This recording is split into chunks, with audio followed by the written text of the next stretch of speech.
I would reach out with my gun barrel and touch that bear before he gets up on it, because they will swipe you, and it's enough to kill you on something that big.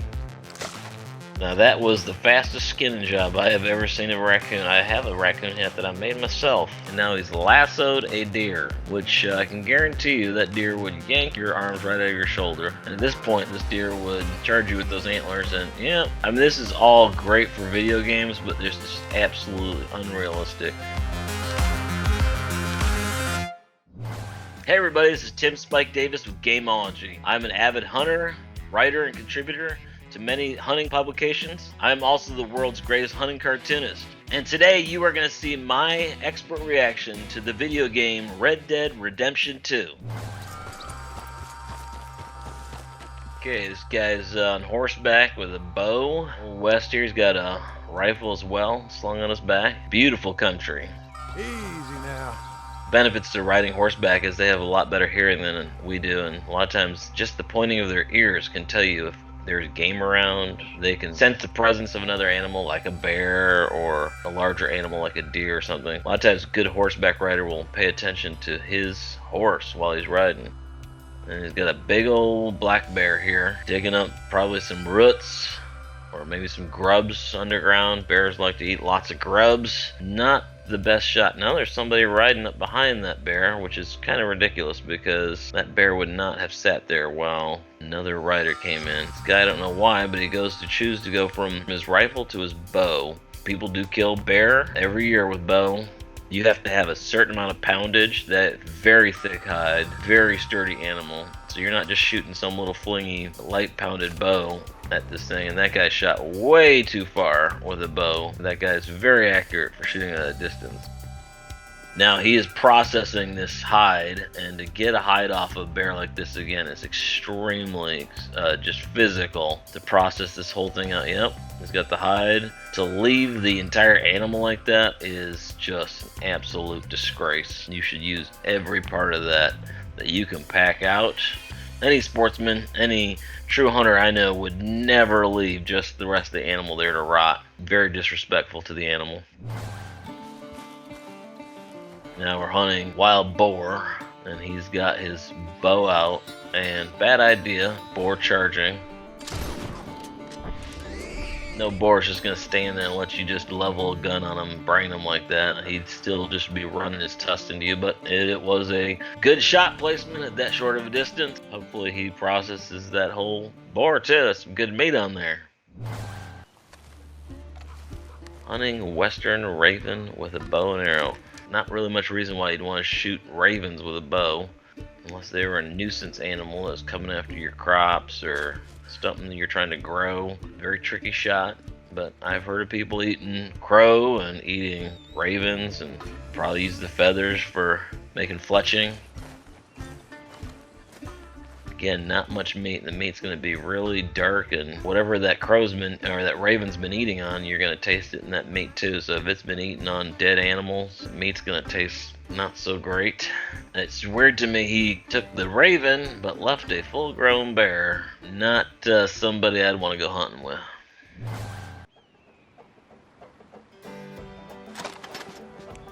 Not sure if scopes were readily available at this time in history. If they were probably not the most accurate. This guy zooms in, that's probably not accurate either, because scopes didn't have the ability to zoom in and zoom out at that point. But he'd have been better just to use his skill as a huntsman and woodsman to sneak up and get closer to this elk. But shooting across a canyon like that is a sketchy shot.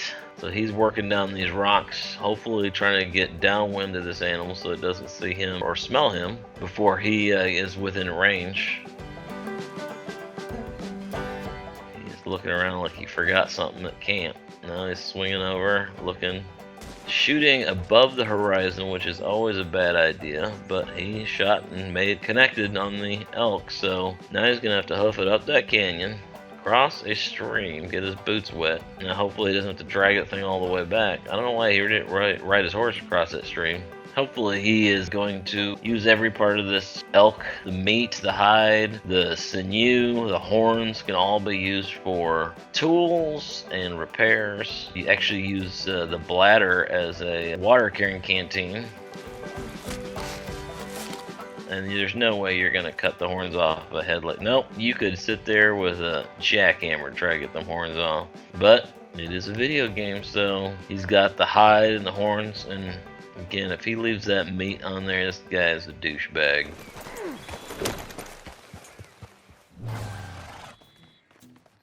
Looking down in a valley, seeing a bunch of game animals. Not sure if it's even good enough to identify what there. The scope is probably not good enough to accurately tell if that is a coyote or if that is a deer. He's making a lot of noise and a lot of movement. Those coyotes would have been long gone. They would not have stayed around. Coyotes are very suspicious. They have amazing eyesight, amazing sense of smell. I believe it's 10,000 times stronger than a human being. So they are an animal that is extremely difficult to hunt.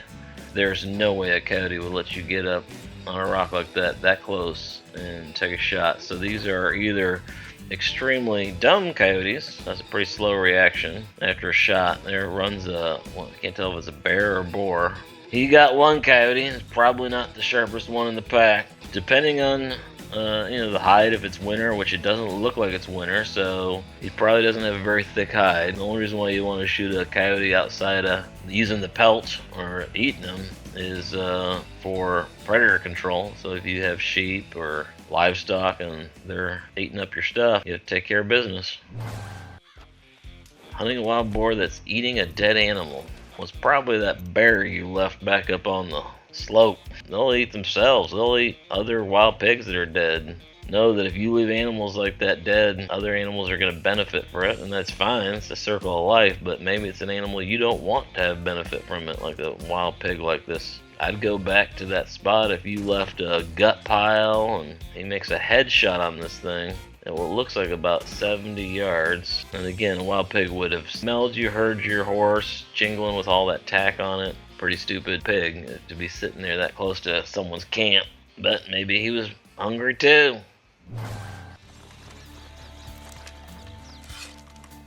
Well, raccoons are little miniature bears. They are tough animals. They can take a beating, and they just do not drop like that, especially if you shoot them up in the butt like that. They will run with your arrow. Now that was the fastest skinning job I have ever seen of a raccoon. I have a raccoon hat that I made myself. I don't know what he pulled out of that bird, but he just left the rest of that bird. You could use the feathers for fletching. Man, you could use the legs as a back scratcher off a turkey. This guy's just walking around just acting as though he doesn't care much for these animals. He's shooting. Hunting a grizzly bear with, we'll see what he's hunting with. If he pulls that bow off, I'll laugh my head off. I wouldn't use anything shy of a big old rifle for a hunting grizzly bear. People do hunt them with bows, but they're braver or dumber than me. So he's got a bear out there milling around in the snow. It looks like about 200 yards away. He's sneaking up on this thing. Really, what they probably would have been using in this time period would have been what's called the Sharp's carbine. And I don't think that looks like one myself, but he's doing a good thing of getting him to the side of this bear. He's going to either want a shoulder shot or a heart and lung shot right behind the shoulder, and it looks like he does a shoulder shot.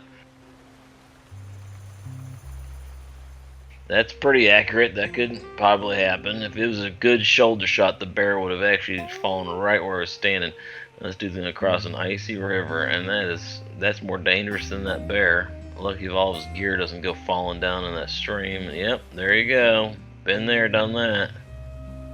Should have thought to bring some snowshoes when he was planning this day of hunting. I know they had snowshoes back there, and so at least he got the blood on the snow accurate. That's very true too. It's really a blessing when it's out snowing like that. It is easy to track a bleeding animal. Of course, he didn't have to track very far. The thing is only about 30-40 feet from where he got shot. I would reach out with my gun barrel and touch that bear before he gets up on it, because sometimes they will, their last throes of life, they will swipe you, and it's enough to kill you on something that big.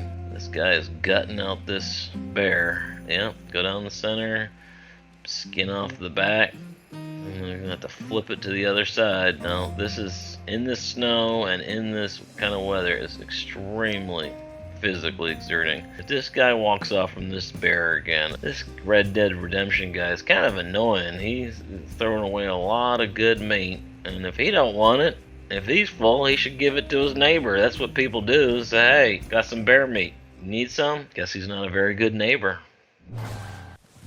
Hunting Rocky Mountain cow elk with a rifle. Generally, the female ungulates, I believe they're called, taste a lot better because they don't have the testosterone in the meat. Usually the cow elks are a lot tastier. Good shoulder shot. Not sure why that elk ran off. This guy's hauling butt, and his legs are not as long as that elk, so he is going to be having a lot harder of a haul than that elk. But she's leaving a decent blood trail, so I'm surprised he hasn't turned into a snowball and just avalanched down the side of that mountain hill. All the energy this guy is exerting getting to this thing, he's going to be dying of hypothermia. See how that thing was in its death throes? That's lucky that bear wasn't the same way. Now he's gonna skin out that elk and hope to God he actually takes some meat to somebody instead of just leaving it for waste.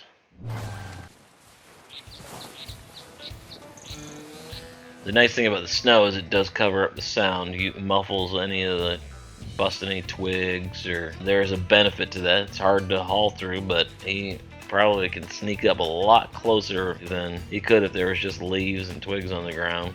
This moose is just kind of sitting there kind of quartering towards him, which is not an ideal shot. And the fact that he's going to try to shoot this with a bow again, a real hunter would wait for a better opportunity than a full frontal quartering away shot. Just does not offer high quality ethical shot placement of heart and lungs. You're just sticking arrows in meat, and that moose will suffer and die a slow, painful death. He could travel a lot farther with those arrows in him than you can just in the snow without arrows in you. So, not realistic, but the other idea is that this guy is now gonna have to skin this animal on the side of a snowy, rocky slope.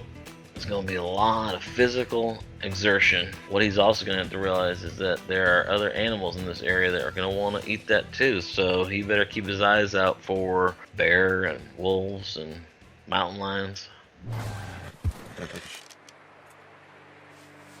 Well, the one advantage to hunting rabbits on horseback like that is that you would have the ability to be above your game. The downside is that's a very small target, and the stability riding on horseback and shooting a bow, there's better weapons to use and better tactics. If you were to use just a bow and arrow, you could do it walking around. You'd have a lot better, more stability. If you were on horseback, you could probably use a shotgun or something like that to try to give you better chances of shooting a rabbit like that. And that's a lot of blood for a rabbit, but maybe it was just a rabbit who was high on iron or what. That sure is a lot of blood for one rabbit. Dang, look at all that blood.